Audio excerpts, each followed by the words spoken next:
good? What is good?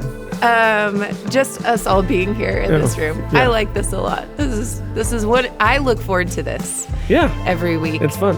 It is fun. So we're in our second week of the series, How to Be Married. And you talked about the nature of the covenant. What did you call it? Covenant commitment? Covenant relationship. Covenant relationship this weekend. And how they're different from what we typically view in our kind of cultural moment here. So can you talk a little bit about the difference between a covenant relationship and what we would understand? Yeah, I would call them like relationships a to be? consumer relationship. Yeah. Yeah, so, I mean, consumer relationship is really more kind of based on it's a value proposition. What do I get from you versus what I'm having to put in? And so if you're kind of measuring on the scales of sort of, what I get in return for what I have to invest. And So that's, it's like quid pro quo kind of thing? yeah, I mean, and scales balance each or other? is this, it happens every time you purchase something. Is this item that I'm buying worth the investment? We all have the experience where you walk into a store and you're like, oh, I like that. And you see the price tag and you're like, no, it's not worth that. It's just, for me, I don't have either that kind of money or I wouldn't invest that kind of money into whatever, item that is. And so there's like a trade that happens. And I think what happens, a lot of us, that's kind of the nature of life. Everyone we do business with, everyone we're in relationship with, there's this kind of sort of constant measuring of involuntarily almost that is just, is this still worth it? So we have friends that we call high maintenance. And that just means I have to put a lot of effort into this friendship. And if that maintenance gets too high, then I might just not hang out with you as much anymore because the return on the investment just isn't that great. And I actually think that's not wrong completely. I think you only have so much time and you only have so much, energy and relational bandwidth and whatever. And so you have to be strategic with, where you're investing your resources, if you will.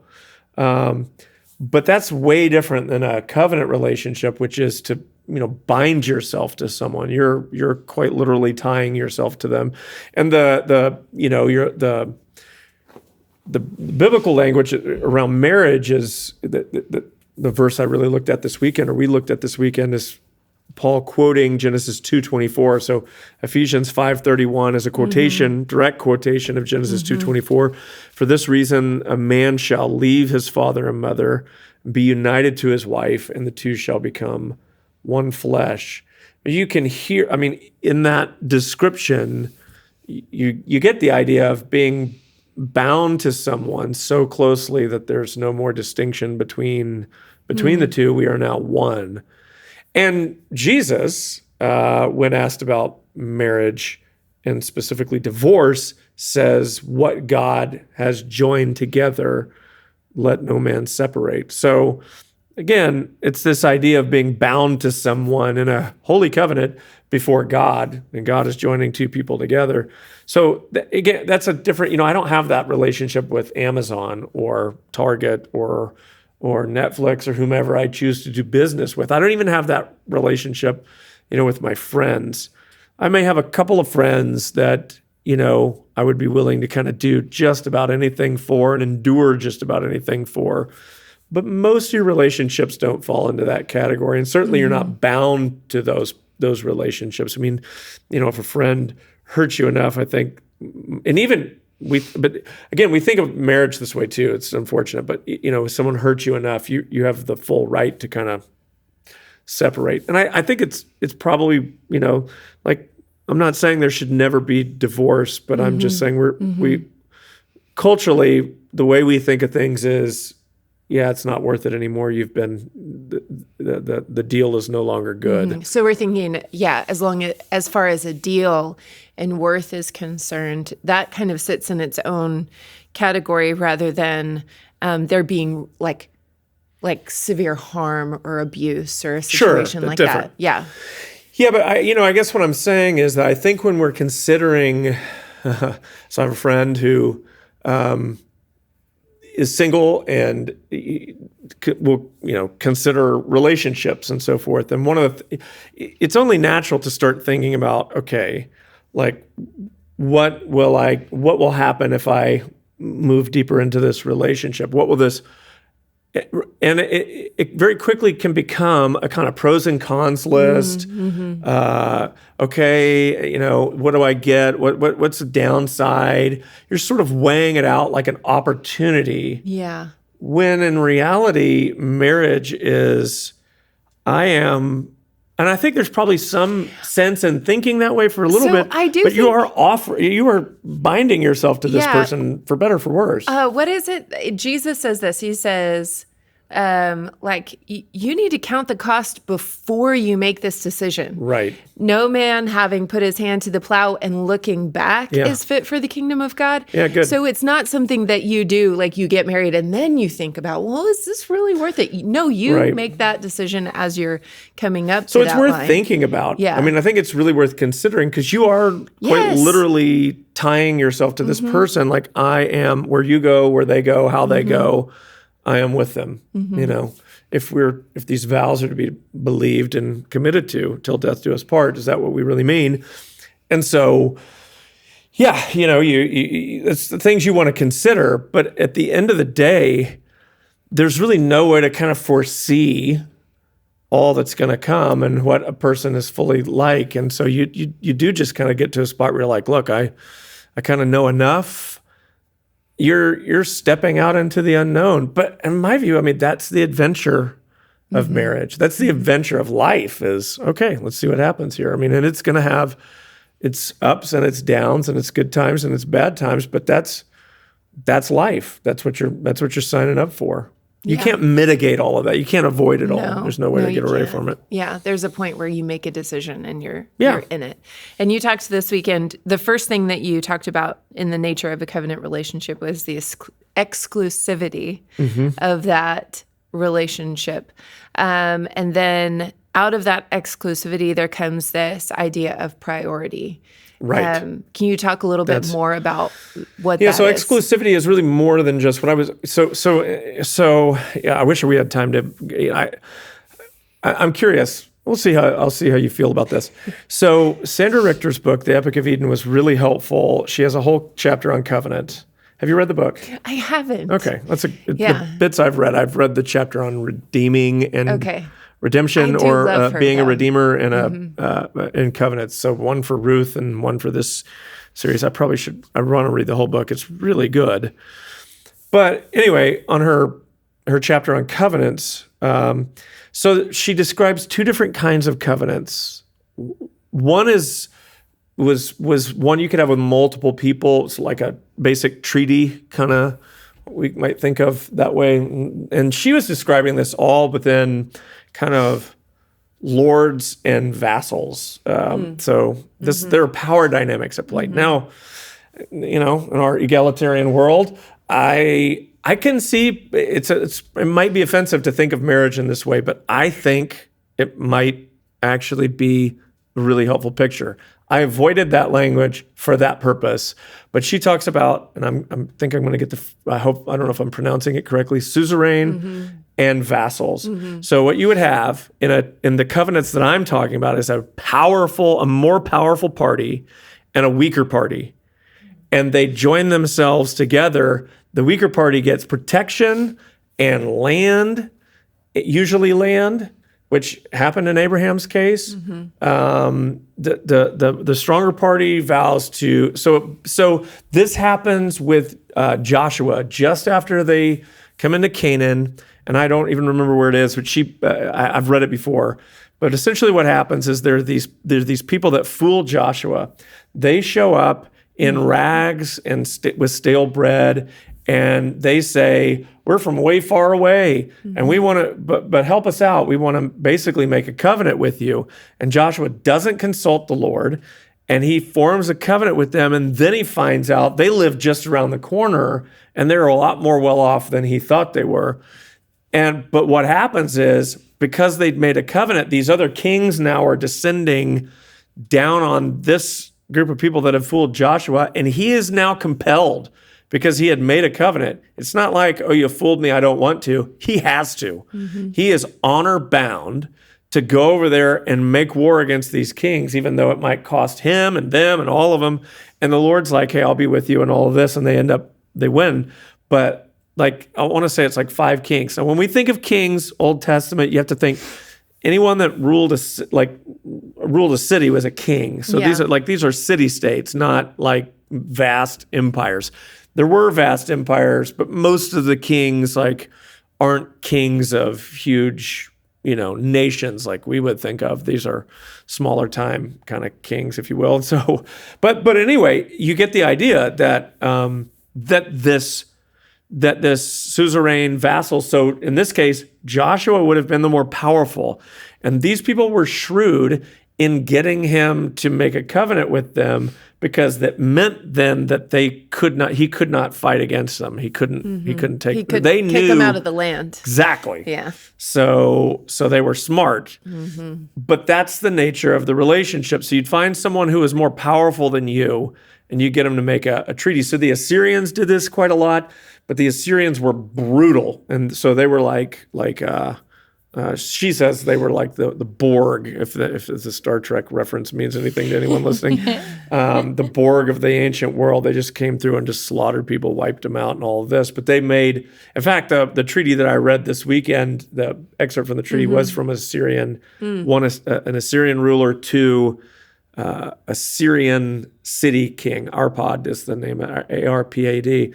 But at any rate, that's how these treaties would work. You'd have one more powerful than the other. Well, that's certainly what's happening. So what's happening with God and the children of Israel? He is to be their suzerain, and they are to be his vassal.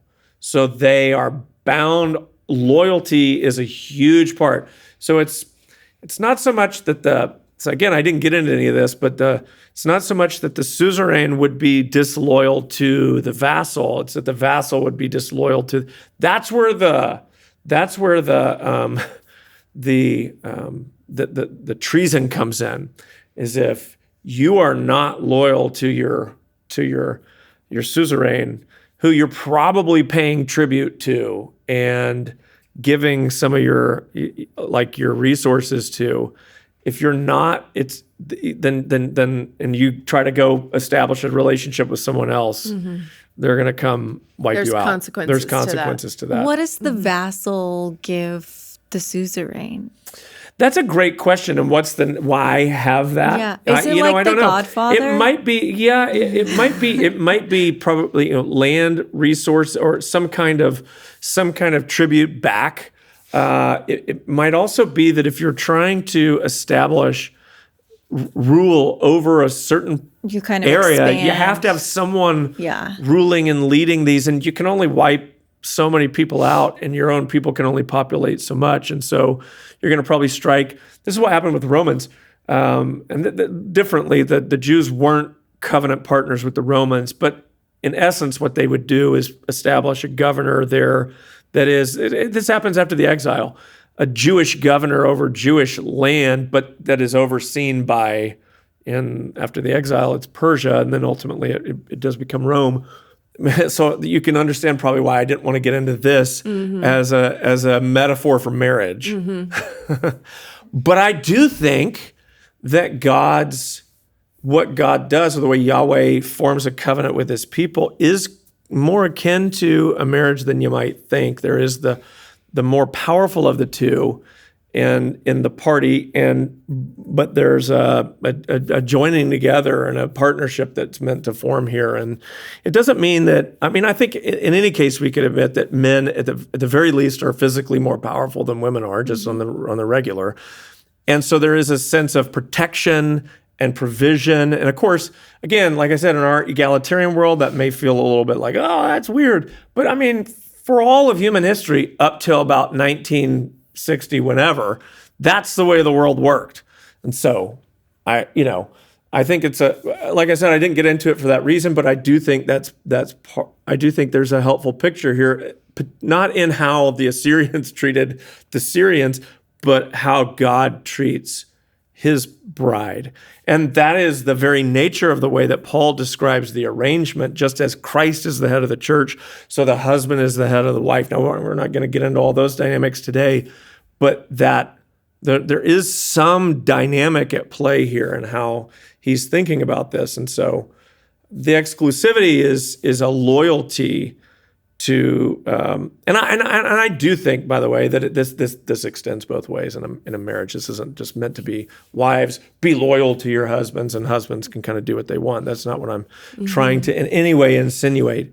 But exclusivity was part of what made these covenants work. So I'm just wanting to give a little bit of background to where this kind of covenant idea comes from. And it is really cool to see. I think we don't always know what covenant means. I don't think any of us. I'm not a familiar word, But I think you get kind of the meaning, and then the meaning of it in the time makes what God does so much special, because he does something completely different than what would he works typically within the be covenant, done. but then he kind of turns it on its head.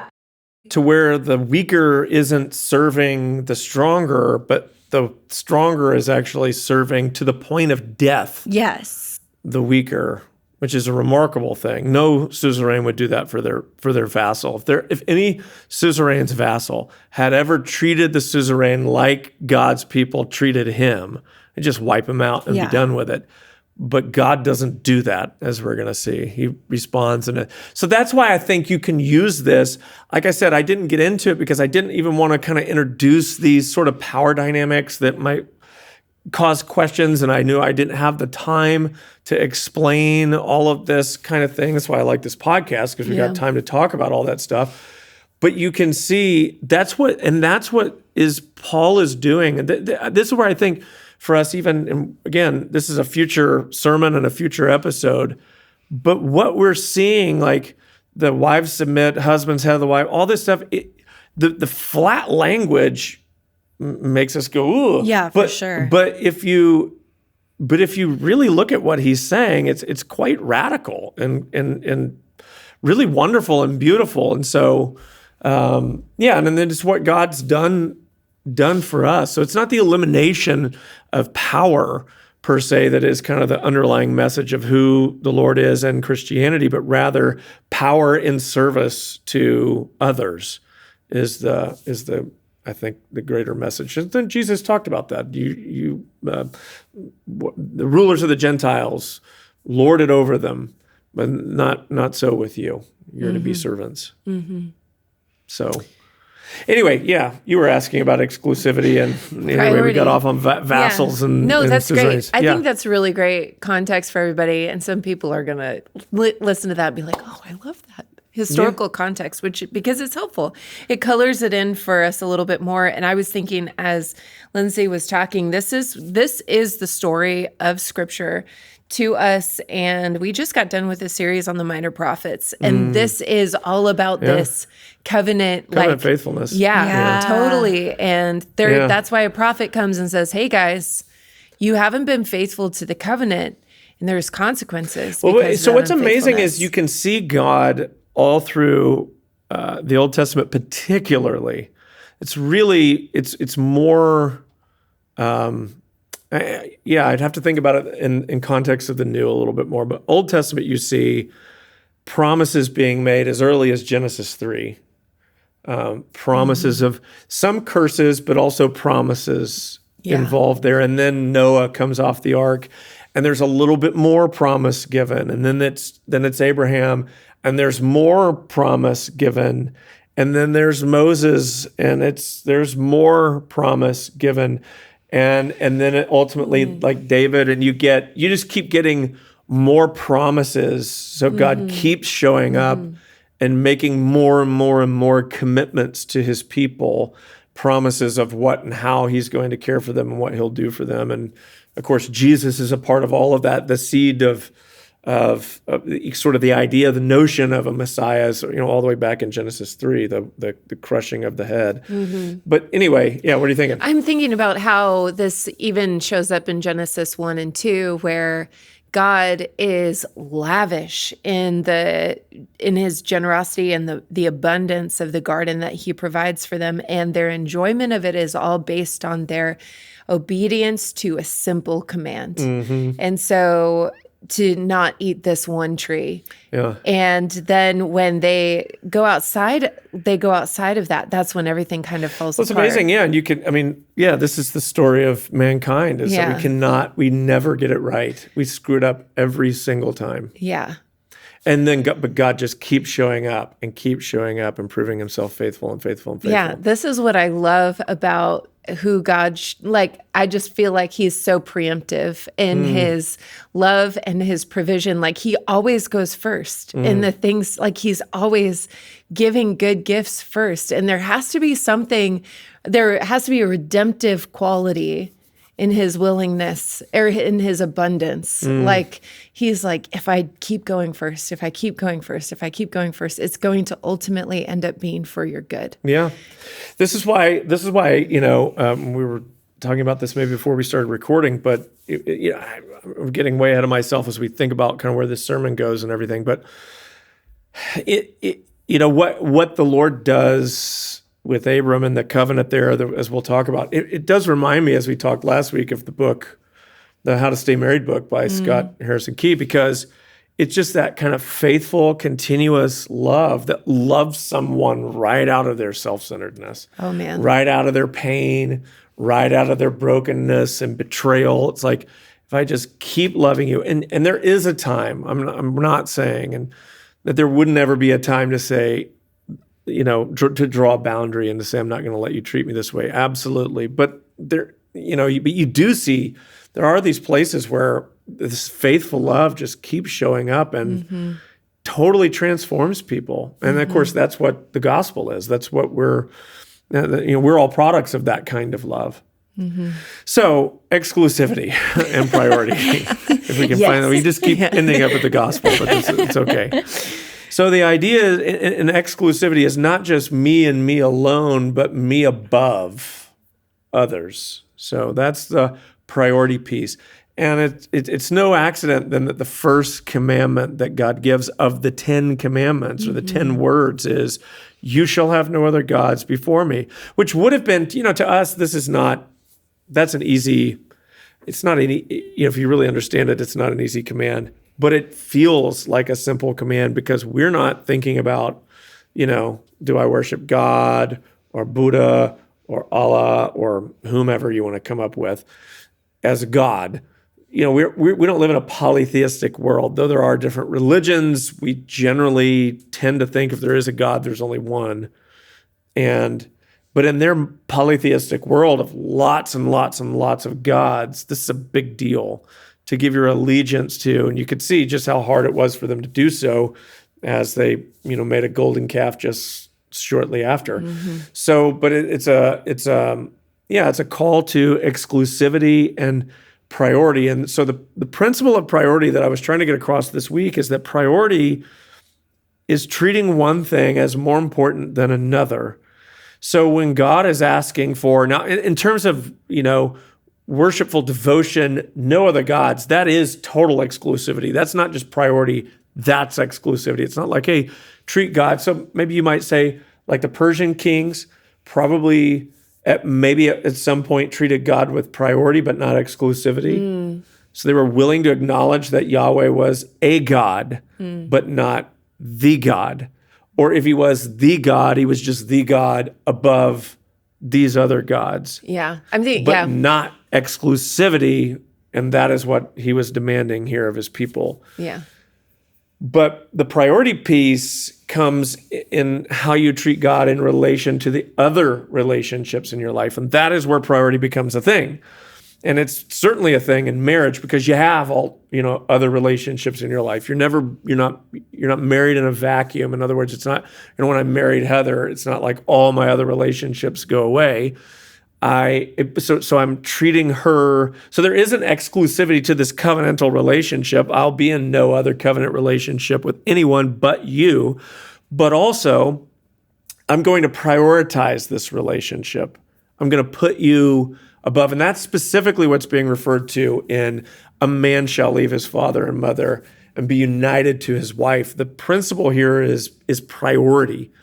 It's to giving the best of yourself, or to having a bond like this united, hold fast, cleave, whatever word you want to use, bond with this one other person. This will be the only relationship that I treat in this way. And so it speaks to priority, and that is, the principle of priority is that in order to take hold of, and this is, I was thinking about this morning, this is all through the Bible. In order to say yes, you must first say no. And the Bible works like that all the time. Before Adam and Eve could take hold of the tree of life, they had to first say no to the tree of the knowledge of good and evil, and they couldn't do it. But that's the principle at play. Before I can take hold of what's good, I have to let go of what's bad. Mm-hmm. Psalm 1, blessed is the man who walks not in the counsel of the ungodly, stands in the way of sinners, sits in the seat of the scoffer. These are things I have to leave behind, but his delight is in the law of the Lord, and on his law he meditates day and night. It starts with the negative and then moves to the positive. And I think that pattern, Hebrews 12 holds that same pattern. Therefore, since we are surrounded by so great a cloud of witnesses, let us throw off every weight and sin that does so easily entangle. And then now let us run the race that is set before us, fixing our eyes on Jesus, author and finisher of our faith. So again, it's letting go to take hold of. And I think that's a huge principle in marriage, because what it establishes is that I, as a husband, have to let go of any relationship, any endeavor, any pursuit that might try to assert itself as a higher priority than my relationship with my wife. Mm-hmm. And that could be a job. That could be a previous relationship that I've had. That might be a friendship. That might even be just my own desires for independence. I just want to do what I want to do. I remember when Heather and I were first married, and I hadn't been on my own for very long. I'd only moved out of my house with my parents for just a little while, and where I had, complete freedom, if you will, stay up to when I want, spend my money on whatever I want, do whatever. And then I get, I'd lived for so long having to ask permission to my mom and dad. Can I buy this? Can I do this? And then shortly after, I'm married to Heather. And I'm having to, hey, I almost wanted to buy this or that. And she's telling me no. And I remember having this almost like a tantrum. I just got out of this. I just left having to ask. And now I'm right back in it again. I can't get away from asking someone. I just want to be able to do what I want when I want to do it. Well, then don't get married, because that's not what marriage is. Mm-hmm. So maybe you don't want to leave your independence behind, but the leaving is necessary. You can't really take hold of someone, not in a covenantal kind of relational way, unless you're willing to let go of some other things. One just doesn't happen without the other. So you've already named a couple of things, but maybe what are some more subtle ways that we would... One I referenced this weekend is just, I would say, so there's a few things here. Maybe this might be a little challenging for folks. I think when I'm joining my wife in marriage, the way I've said it maybe to a couple friends this weekend, like you're burning the boats. Mm-hmm. There's no, in my mind, there's no other option. Now, this isn't to say that divorce can never happen for biblical reasons. Should it be tragically necessary? That's the way I would like to frame that. Mm-hmm. But in my mind, the boats are burned. I'm here with you. I'm on this island or whatever with you, and there's no escape. But also, and that sounds terrible, but but that is the level of commitment that I'm making. Is that I'm in this with you, kind of. No matter what, I won't leave you. Maybe another way to think of it is like, one soldier pulling another soldier out of the battlefield. I'm not going to leave you behind. It is that level of if it costs me my life, I will not leave you behind. It's that deep of a commitment. So I think anytime you've got maybe a little lifeboat just sort of tied up over here just in case. Yeah. And I think that might show up in a prenuptial agreement. Yeah. Well, let's just, if this should not work out, I'm still protected over here. That might look like, trying to kind of live or manage your lives separately, separate bank accounts, where, she's got her money and I got my money. She's got her job. I got my job.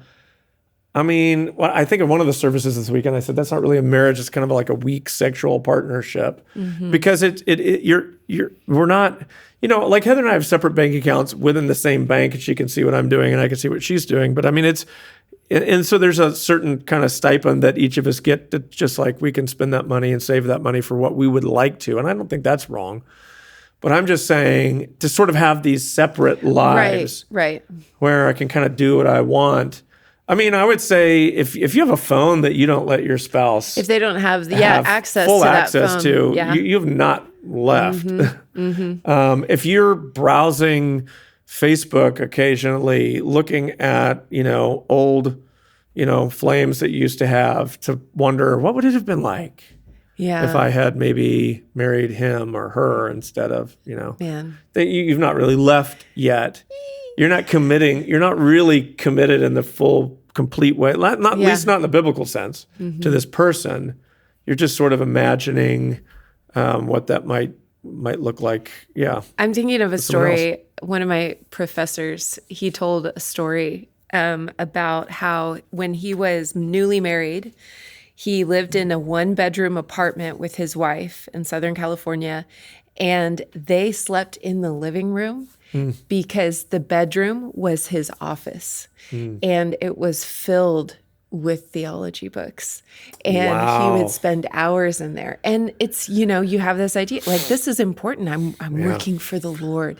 And she came in and one day, and he had been in there for hours, head down, and she points at all his books, and she says, "These are your mistresses." Yeah. And it's not wrong. He was like, "Oh my gosh." Like, cut He's to the prioritized heart. his absolutely. calling. Yeah. This happens all the time in ministry work. Prioritize your calling over your family. Yeah.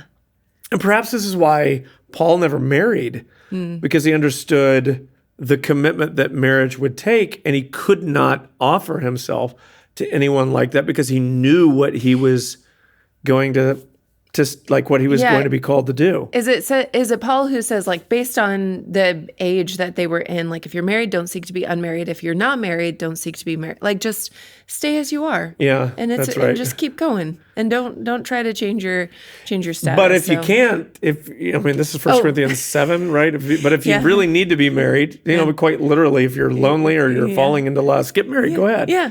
But interesting. I wonder if maybe we'll talk about that in a future. Yeah, maybe podcast. We'll see. So that's a little bit of. Those are some of the subtle ways. I was talking to somebody this weekend, and they said they could audibly hear people kind of hold their breath, or just like a gasp. I heard it. Was it the Facebook Felt it every thing? time. Yeah, that one hit. Yeah. Oh, man. What was the Facebook thing? Just talking about browsing Facebook, looking at your old girlfriend, what if I'd been married to her? Yeah. So I think there's no doubt that probably any of us at any point have, at some point in social media got on, like, whatever happened to so-and-so, that I used to. But to allow your mind to go down that, I think if you're in maybe a difficult season in your marriage, that could happen more with greater frequency. This is a problem. Yeah, for sure. So what boundaries might you need to kind of put in place? Yeah, I don't know that I have. There may be some work boundaries. There may be some, relational boundaries. I think a lot of it's just doing, for Heather and I, it's just been a constant kind of check-in to see how she's feeling and how I'm feeling. And, it could even be, in our own marriage. For me, it wasn't so much other relationships or anything like that. But my own independence was really what I had to fight and probably have had to really work to lay down to where she didn't feel prioritized, that my main objective in life was to do what I wanted to do, whatever that was, whatever hobby that if there's a car or, I'm going to get into biking or whatever. That's my main passion, over her, all of it. And so, yeah, that's been, so some of that's just figuring out, the answer isn't, okay, have no hobbies or zero autonomy, but to figure out what exactly causes that, or what am I doing, or are there certain, what's underneath that? Yeah. What do I need to change to so that you're truly prioritized? I think Blake Zimmerman this was years ago now. He said there was a simple question he started asking Sydney, and it was, how are you experiencing me? And and that's I don't want to ask that question. It's such a good question, though. Yeah. It's really, really helpful if somebody invites that. Like if Matt were to say, how are you experiencing me? And I got to honestly answer, it would be so helpful. It would be less about me and what I'm feeling and more about like, well, this is how I'm experiencing you. So you studied under Gary Brashears out at Western. There was a thing he would say about the marriage, what was it like? Just constantly checking in. Yeah. About what was that? Can you? Because I thought that was really helpful. It was asking. Inaccurate. It was asking them. Oh my gosh, he says it so much better than I do. But asking them in 1,000 different ways. What is actually going on so that you understand them. Yes. Heart and soul. Like there's no ambiguity there. Yes. There's no room for misunderstanding. It's saying, okay, now this is what I'm hearing you say. Is that correct? And then allowing them to correct you, and then you saying it, interpreting it again. Okay, this is what I'm hearing you say. Is that what you mean? And over and over and over again. And for some people, I think they're like, that sounds exhausting. It's probably because you haven't been doing it enough. Right. You need it and it's something that you need to, an area you need to grow in. So you've not been very attentive. Yeah. I think for men, that's probably particularly easy to just kind of live your life. Good, I'm good, we're good. Yeah. And not have any idea that your wife is miserable. Yeah, and she very well could be. Yeah. I remember a season in Matt and I's marriage where we were talking, I was like, okay, we need to this is such a I don't know how to explain this. Conversations that are like where you feel deeply seen and known. Sure. Are really important to a marriage. Yeah. And you can get into a space where you're just kind of doing, and you talked about this a little bit, you're kind of in the partnership space more than the friendship space, or in that you said friend, partner, lover, or even in that space. Mm-hmm. And so we were talking for a long time. What does it mean for us to have open-hearted conversations?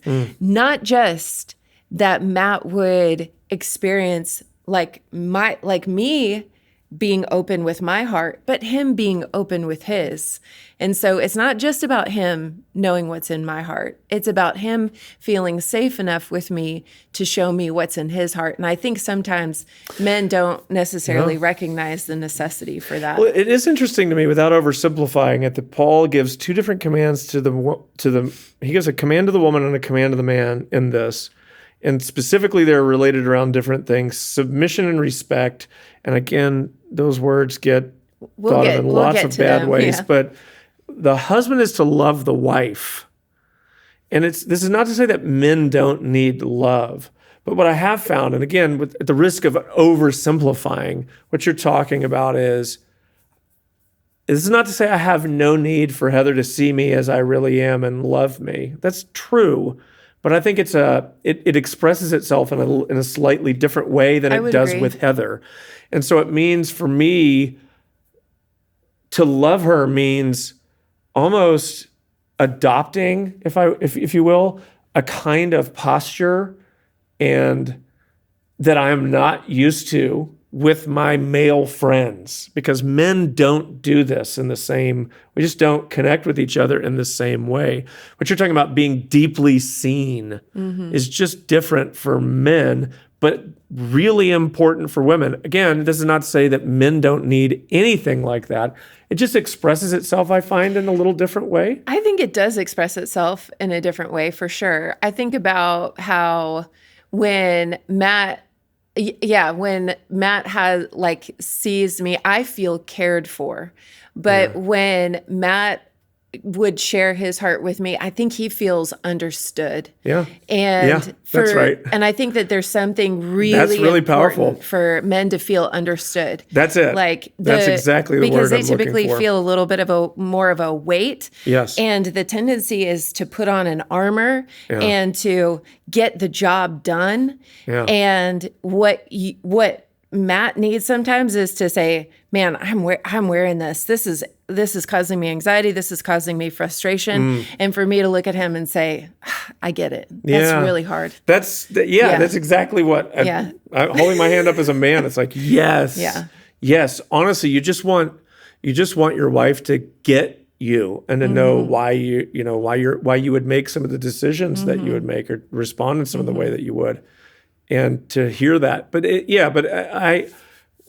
so we all want to be kind of got deep down in there. I just think it expresses itself in different ways. And for men, I think it requires a certain level of patience and silence, probably. It's the age-old problem of stop trying to fix, when your wife brings you a feeling or something that's going on. All right, let me fix Lindsay's it. laughing. To just be like, let me just hear you. Yes. That is so hard because it's not a posture that we're used to. Because in every other part of our life, if someone says something's broken, they're saying that because it's like, I need you to fix it. Yeah. I'm just laughing. Adam is so smart. He's so smart. But I am also smart. Yeah. A very smart girl. Yeah. And so if I'm bringing you something, I'm bringing you the feeling of it. Yeah. And I need you to know that I'm smart enough. And Adam knows this, but I'm smart enough to fix it. Yeah. I just need you to. I just want to share it with you. I just want to share. Yeah. Yeah. Yeah. Which is the crux of all. Yeah, but for 7 years of marriage. To a man, it's just that's scratch my head. It's so weird to me because but I get it now. Yeah. After a long time of being in a marriage relationship, but it's not native to us. I do think this is interesting because, and we don't have to get into this, but Genesis does say that it's not good for man to be alone, and I don't just think that necessarily means having a partner, shoulder to shoulder kind of thing, but to be deeply known. But I do think that men might just not be as aware of their need for it. For sure. And that's why women are more like, okay, let's go. Let's pull this thing out. And we'll talk. So I'm thinking that's this next week. Okay, completion. Cool. I'm thinking we'll talk about fun. that. But that's where there is I used to laugh at the whole Jerry Maguire line, "You complete me," but in some sense, that's true. We'll find out. But that's true. Yeah. I think it is true. Yeah, that's interesting. I think that notion is true. That there's something that you bring to me that makes me a better me. And that's going to have some implications for people who are going, wait, but I'm not married. What does that mean? So we'll talk about that. Yeah. Okay. Yeah. Well, this has been very interesting. I am going to try to make sure that Adam feels understood. I'm just fascinated. Okay. Yeah. Yeah. I think it's understanding, and maybe that even falls into that line of respect. Yeah. Yeah. But you just want your wife to look at you and go, yeah, I see why you did that. In some sense, I want Heather to look at me and say, good job. Yeah. Good job. So I asked Heather how the sermon was this weekend. Heather is the worst at sermon feedback. So after Saturday night, we went to dinner. I was like, what'd you think of the sermon? And I'm used to it. My heart doesn't get crushed. And she was like, yeah, it's good. And I was like, okay. And she was just like, yeah, it's better than last week. And I was just like, okay. Thank you. So we talked about it. She just doesn't have, it's not in her makeup to kind of give me pointers or thoughts or whatever. And it is what it is. Yeah. But one of these days, I'm going to get that was amazing. I've had a couple of those and it's really good. Well, that I think leads us into the next point really beautifully. Covenant relationships are not based on commitments, not feelings. They are based on commitments, not feelings. Yeah. Yeah. So what, I think the interesting question to ask, if you want to frame it like a problem or maybe a challenge, is what holds our relationships together? Because just the forces of life have a tendency to pull people apart. So what binds you together? And let's say in friendships, it's going to be, proximity, common interest, that kind of thing. I had friends in high school I'm not friends with anymore. We're not close or whatever. I'm not unfriendly with them. I just don't know them. And that's just really more a function of proximity, interests. Life took us in different directions. You probably have people that you were close with, but maybe you had, your choices or your life choices, or maybe even your belief choices took you down this road and their belief choices took them down this road. And it's like, oh, we're way far apart now. And we don't hate each other, but also, the relationship isn't what it was. We were inseparable for a few years. And so you ask, so in a marriage, then what holds that relationship together? Because a lot's going to happen over the course of a marriage. You're going to potentially have children and you might move, career changes, all this phase of life. If you're married long enough, health will be a challenge. Aging will be a challenge. All the things that, that you go through in life will be a challenge that have the tendency to pull this relationship apart, because that's just the way the world works. So the question is, what then will hold that relationship together? What ensures its survival? Or how do we, what should we be building? Or how do we keep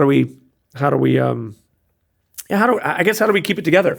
Yeah. And so I think the answer from a cultural standpoint, our understanding is feelings and compatibility.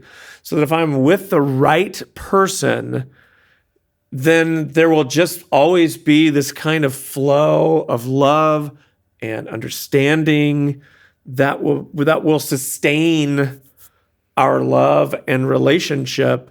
And again, I don't have to point to too many. There's a lot of different movies, The Notebook being the number one that I can think of, that's just this sort of, that the thing that the overarching message of that movie, from they're together very young and old, but it is this passion that they share. That is what holds them together. And so the thought is that if I could find someone with which I share that kind of interest and passion, and of course, all relationships begin with that notion, which is, I think I found this person. I think I found them, And of course, because we know what happens in marriages, it doesn't last. And somewhere in there, the feelings had to have changed of, I think this is that person, to he may not be that person. And so it just doesn't seem like enough to sustain a relationship. In the ancient world, what would happen when, again, suzerain and vassals, but when you're making a covenant relationship, there's these declaration of promises and commitments. And so we looked at Genesis 12, the beginnings of God's relationship, and the first words of God to Abram show up in Genesis 12, and I'm going to open up there really quickly and just look at it. So you get the Tower of Babel in Genesis 11, and then by Genesis 12, no, it's Abram. So now the Lord said to Abram, "Go from your country and your kindred and your father's house to the land that I will show you." And then as he's entering into this relationship, it starts right away with these commitments and promises. I will make you a great nation, and I will bless you and make your name great so that you will be a blessing. I will bless those who bless you, and him who dishonors you I will curse, and in you all the families of the earth shall be blessed. This is not going to be the last time that God is going to show up and make promises to Abraham. And so it was hard for me in crafting the sermon to figure out what texts I wanted to use specifically, because this happens multiple times that God does this, not just with Abram, but with Israel themselves at Sinai, so forth. There's, I think, Deuteronomy 30, also was a place that I ended up looking at, and I don't know if it'll be useful. I was looking at for the third point, but you get some of the same. Yeah, so this is kind of, you can see this more in the kind of consummation of the covenant, which would be sort of the final step in it. But see, I have set before you today life and death, or life and good, death and evil. If you obey the commandments of the Lord your God that I command you today, by loving the Lord your God, by walking in his ways, you can see what he's asking for from them. And by keeping his commandments and statutes and his rules, then you shall live and multiply, and the Lord your God will bless you in the land that you are entering to take possession of it. But if your heart turns away and you will not hear, so this is kind of, it's a little bit of the third point that I want to make, but there are these commitments, stipulations agreed to by both sides that would be, this is what I'm going to do for you. And the other person would say, well, this is what I'm going to do for you. This is what we're giving each other.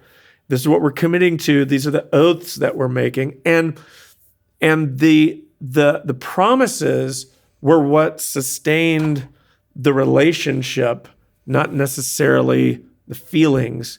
So it would be, these are the commitments that I've made to you. I will honor my commitments. And the word that is the best word, the word that really, it is the word that speaks to the honoring of those covenant commitments, is this hesed word that we've talked about before. It gets translated lots of different ways. Interestingly, it does get translated love quite a lot. Yeah. But love, loving kindness, mercy. Steadfast love. Steadfast love is another one, just faithful love. But again, our concept of even the idea of steadfast love is this sort of faithful feeling toward you. Like I feel the same way that I used to, or I still, love you like I did. Yeah. But what it means biblically is more this idea of covenant faithfulness, living up to and into the promises that I have made. So these oaths that I've made, I'm keeping my end of the deal. I'm doing what I said I would do. Yeah. What are you thinking? So hesed is this idea of being committed to someone else's good. And so the steadfast nature of it is I'm committed to you, but not just committed to you. I'm committed to your good. Like I want good for you. Sure. And so there's the commitment and there's the feeling, but then there's this kind of, I'm going to stick with you, and it's better for you. Sure. It's better for you that I'm here, and and vice versa. So anyway, I just was thinking about that as the definition, and then steadfast love, or hesed, is what I've heard it called the sticky. Like it's what makes our love sticky, and so I don't know. I just think that's really interesting. Like sticky love. Love that just doesn't give up. It doesn't quit. That's it. Yeah, it's determined. You're not going to, exactly, determined love. That was another phrase I thought of. But that's, so you're making these, so God out of love is making these commitments. So I think, let's not miss that. We're not saying feelings have no place. We're saying that out of his love, or maybe the feelings of love, if you want to use it that way, that he had towards humanity and towards his people, he chose them, but he chose to enter into a covenant with them. So this covenant is this, you can see this pattern in sort of a marriage. I meet Heather, I am drawn to her, I love her personality, I love being around her. I think I want to commit the rest of my life to this person. It's a great place to start. That's how it works. But then years in, or days in, or whatever, to this relationship, there will be things that happen that will come in between those feelings that might change even the way that I feel. And so love going forward will be more defined by my determination to come back to or return to those commitments that I made, more so than how do I feel about this person today, which is more so how we feel. So what we're looking at, or more so how we think about it. So what we do is, I don't feel much for them anymore, but I'm feeling drawn to this person at work over here. And so we think of that as falling out of love and falling into love. Well, you might be attracted, and who knows? Like I might be, if I allowed myself, could be attracted, drawn to any number of different relationships. That's probably not that hard to do. The showing up and committing back to this person, returning to the commitments that I've made, that's the harder part of love, which is probably the part we admire a whole lot more. Yeah, I was going to say that's the remarkable part of love. Yeah, like, it is. Where you're, I don't know, I'm thinking about, is it When Harry Met Sally, the opening? It's been a minute since I've seen that movie. It's just all the older couples talking. What you want. I've seen it. They're like, we've been married 83 years now. 83 years. And you're like, 83 years is a long stinking time to be married. I love that. This is a couple over 100 years old, if that's true. Yeah. But that's the remarkable part. A love that lasts in our culture is remarkable. True. Yeah, because you keep choosing that person over and over and over and over and over again. Yeah. So Hesed is this idea of returning to my covenant commitments to you again and again and again and again, to return to love you in a determined way, which is, of course, what you see from the Lord all through the Old Testament, is that he just keeps loving his people in a determined way. And what's also interesting even about noting, I didn't get into any of this weekend, but you do see the Lord running the gamut of emotions. And I think that's, and yet remaining faithful and faithfully loving his people. Oh, that's interesting. So he swears them off on multiple occasions. I'm done. And maybe you, like, I just think that's part of being in a covenant relationship with someone, is there are going to be days where it's like, I can't.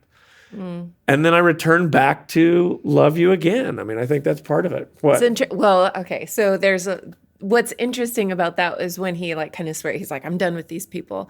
Moses comes in as like this almost, he is a representative of the people in that moment. And he says, don't give up on your people. This is completely a side journey, but I do think that he is this kind of like nod to a future, someone who's coming in the future that's going to come and say, I'm not giving up on my people. And so you don't give up on your people. Yeah. And so God doesn't go off in a corner and sulk for a little while and say, well, okay, I changed my mind. There's always somebody that comes and says, don't do this, come back. And so I think I guess what I'm really saying is that emotionally speaking, the Old Testament does not deny the highs and lows of love. I absolutely agree. Yeah, I mean, that if you're looking at God's relationship with his people, you're going to see failure and frustration, heartbreak and betrayal,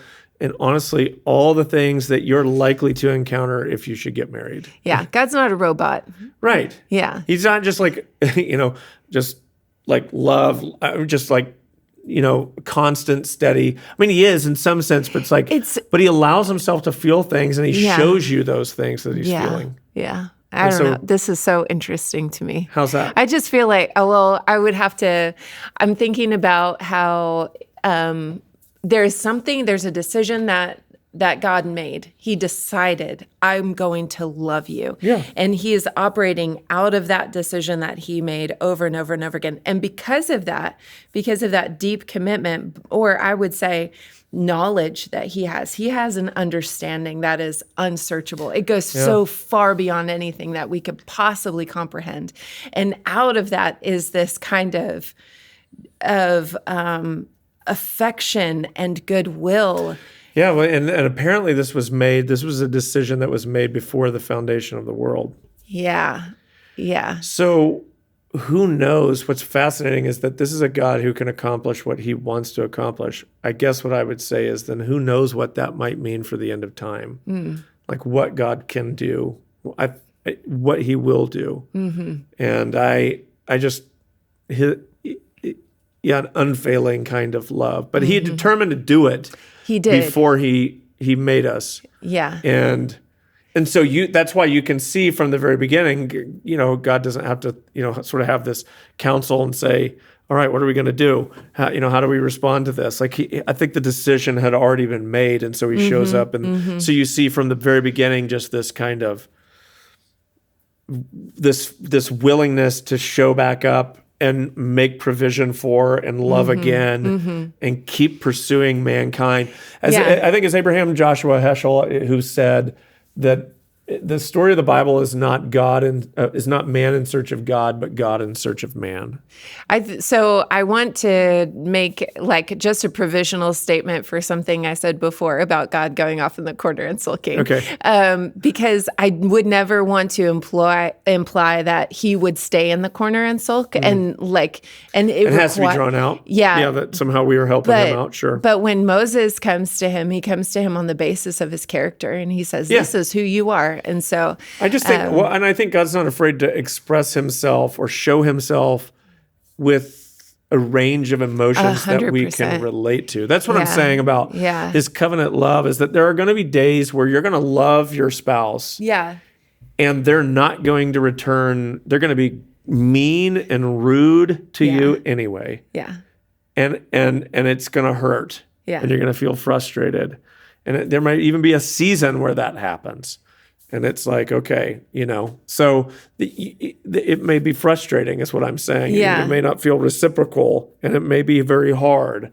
It may be. Yeah. But there's this, I'm thinking of how to stay married. And like the decision, I've decided that this is what it is. And this is how this is going to work out. That is why I love that book, because it's just like the decision had been made. Yeah.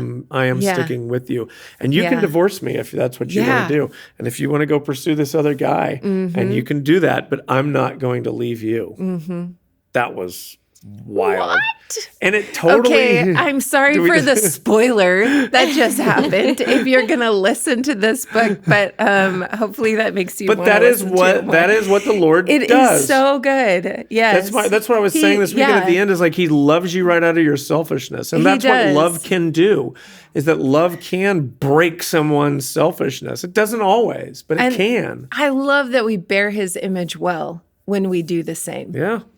Well, that's what I was saying this weekend. So when you love someone and you determine to love someone based on the commitments that you've made, I mean, what could make you more like Christ than loving someone even when they're unlovely? And this is what I was saying, like, do you want someone to love you only when you have your best body? Yeah. When you are at, like, peak hotness, whatever, I'm like, do you want someone to love you when you're only at your best? Or do you want someone to love you when you're when you have been at your worst? And the only way to do that, if it's this transactional thing, then that breaks down really quickly, because now I am no longer getting from you the deal that I thought I was getting when I got into this relationship. I mean, it might be able to sustain for a little while, but not for very long. Yeah. And so what do I do? Yeah, what you want is someone like a faithful kind of love. That's bound by more than just what I'm getting out of this from you, but more bound by commitment. That's how we would all want someone to love us. And so the question I asked this weekend is, what might make you more like God than this? To learn to love someone even when you want to find out what's it like to be God? That's a way to do it. To love someone when they suck. Yeah, exactly. Exactly. It's like, make me more like Jesus, but not like that. So we don't want, what's funny is we don't want the suffering that comes along with that. We don't want the hardship that comes along. We want, make me more like Christ. In what way? I mean, literally, when you think about it, what would it be? I mean, it's probably going to be love, joy, peace, patience, kindness. These are not internal characteristics that you just possess in a vacuum by yourself, but like, I mean, patience in regards to love, in regards to self-control, in regards to who? Yeah. I mean, yesterday, Heather went to the lake with some friends. The girls went to, and they went to church on Saturday night. So it's a great experience for them. And she was making pulled pork for sandwiches for dinner. And so it's slow cooking, I don't know, pork roast, whatever it is. And I come home and I'm exhausted. And so I'm laying on the couch, just kind of in and out of consciousness as I am on Sunday afternoons.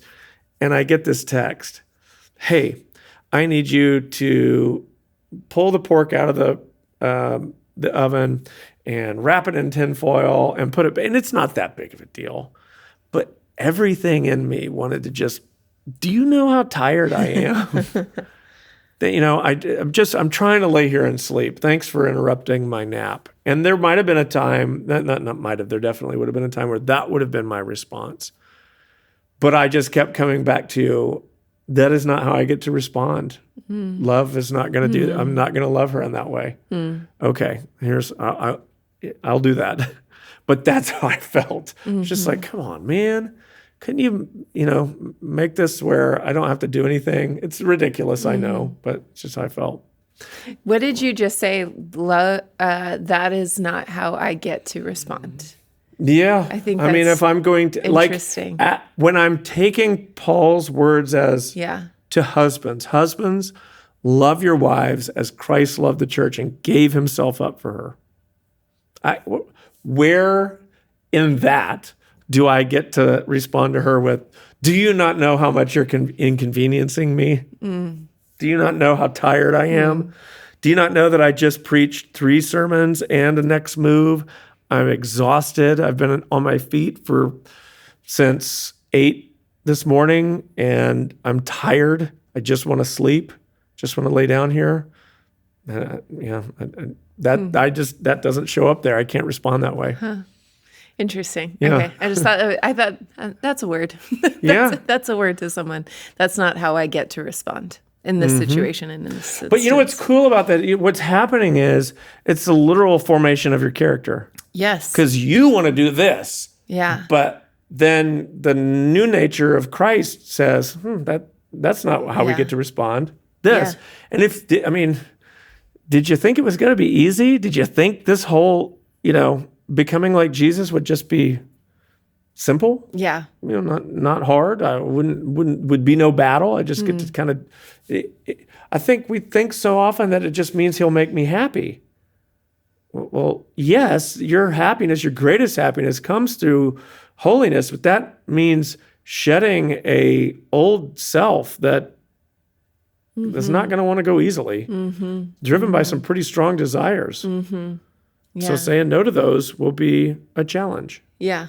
So what should someone do who is thinking they don't have feelings of love towards their spouse, or what would you say to someone who is experiencing I would say start that? with the actions of love first. We think that feelings are the deepest part of us. Yeah. We think that how I feel is what's most true. But if you really stop and think about that for a second, you don't want that to be the case. Yeah. Because you're going to feel a lot of things. Yeah. You're going to feel like killing someone. Yeah. You're going to feel like leaving someone. I have to think, I don't know what moms exactly think. I know how I felt with kids. There's some thoughts that go through your head or some feelings that you may have for a minute that aren't, that you don't want to be the most true thing about you. And the way you felt when you're 20 is not the way that you feel when you're 40. Which one's real? How do you know? Feelings are terrible for that kind of thing. They have a use. It's just not like guiding your whole life is not where they're meant to be. Yeah. And so what I would say is begin with the actions of love. Just begin to love them, whatever that looks like. What I mean by that is, again, we think of, how could love be, by the way, how could love be commanded? Love your enemies if it is a feeling. What could Jesus possibly mean by commanding us in the Sermon on the Mount? Love your enemies. He just means do good to them. Act the actions of love toward them. That's what you're going to do. And so I think you could do that with your spouse. Is to just, I think it was C.S. Lewis that said, do you want to love your wife? Pretend like you love your wife. And that's almost offensive to us. It's like, no, that's hollow, that's fake, that's two-faced, that's hypocrisy. No, it is actually more genuine than just operating only by the feelings. Yeah. And so what you find is, is that by acting loving towards someone, that your feelings tend to follow your actions. If you'll lead with your actions, you will find that love. And the way you can prove that is through kids. Like, none of us chose our kids. I mean, I didn't know who we were getting. I didn't know what Fran or Lou's personality would be, Elliot, Susie would be. I had no idea what they would be like. But you just start caring for them. You have to. We expect it, so you do. And what do you know? Pretty soon, doggone, I love these little people. Some of us feel love towards, a baby right away. I thought that was how it would be for me, and I did not. It took me a while to get to know them. But the way that I came to love them was by loving them, by acting, changing their diaper, rocking them to sleep, reading them stories, whatever. You come to love this person for who they are, even though, you don't even, compatibility doesn't even enter into the equation. You don't even think about it. You don't say to yourself, am I compatible with this person? How can I love them if I'm not compatible with them? Do we share anything in common? You just love them because you've been caring for them this whole time. And so, again, this is not to say that we shouldn't care anything about compatibility, but you got to think, for huge parts of human history, choosing who you were going to marry wasn't really a thing. Like, falling in love in the way that we think of as falling in love wasn't really exactly the way that it worked. I mean, arranged marriage was far more common, and you see that in the Bible. Abram's servant Eliezer choosing a wife for Isaac. And what do you do? I don't even think they thought of compatibility as much as they thought, I'm sure there was some nervousness, but it is just love this person. I bet it'd be amazing to think who you could be capable of loving if you were just like, you have to. Like, what could happen? I've even found that in situations where I've, been around people, you find this, and maybe where people are forced to work together, and maybe through a tragedy or some kind of a whatever traumatic experience, that people that you might have not liked beforehand, you might come out having different feelings about after the fact because you've been through something together. It's amazing what can happen when you have no other choice but to be bound to this person.